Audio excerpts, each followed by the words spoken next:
Nous allons essayer de résoudre une structure dans le but de chercher les actions de liaison, mais avec un cas particulier d'une charge inclinée.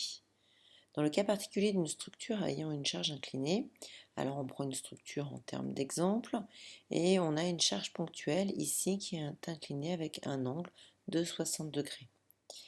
Dans ce cas-là, le plus simple est donc de réutiliser cette même structure, donc avec une largeur de 6 mètres et une hauteur de 2 mètres.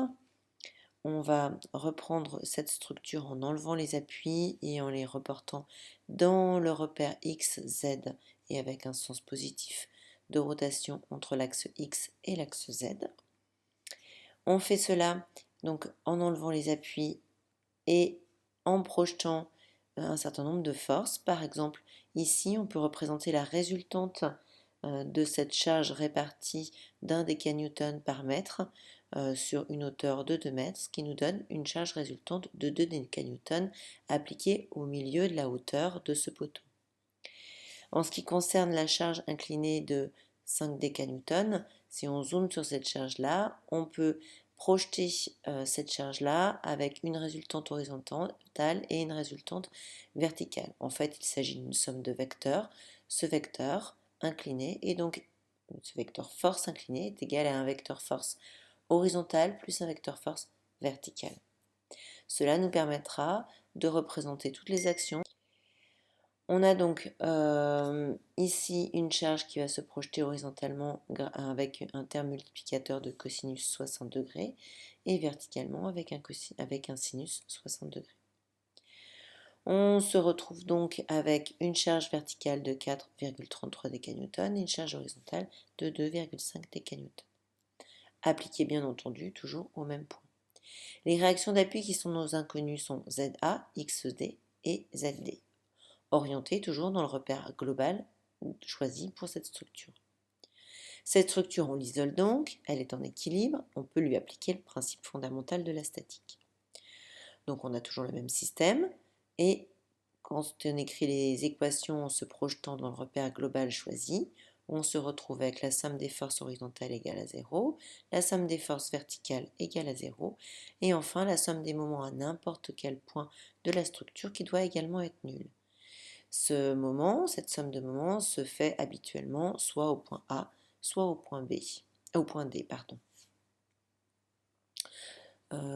Donc si on fait ce calcul-là, on se retrouve avec une équation correspondant à la somme des forces horizontales qui fait apparaître une inconnue qui est XD, une somme des forces verticales avec deux inconnues, et ZA, et un terme de 4,33 décanewtons qui est la projection verticale de notre charge inclinée.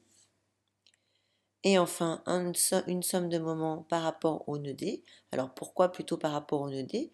Eh bien de façon à ne faire apparaître qu'une seule inconnue de liaison qui sera ZA, qui va créer un moment autour du point D.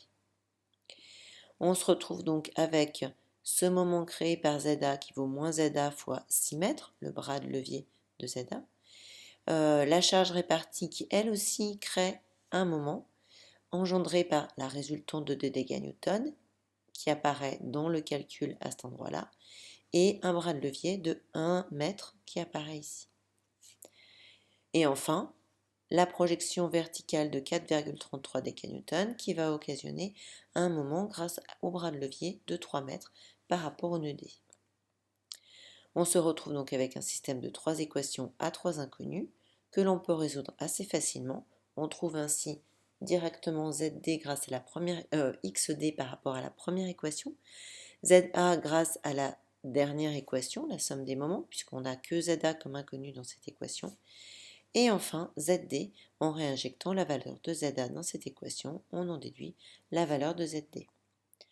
Dernière étape, et non des moindres, il s'agit de reporter ces réactions d'appui en les dessinant sur notre structure réelle. ZA donc à la verticale au niveau du nœud A, ZD à la verticale au niveau du nœud D, et enfin XD qui vaut moins 4,5 décanewtons. Donc on l'oriente dans le sens positif en retournant simplement ce vecteur dans le sens réel de l'application, et à ce moment-là, on peut lui mettre un signe positif, 4,5 décanewtons.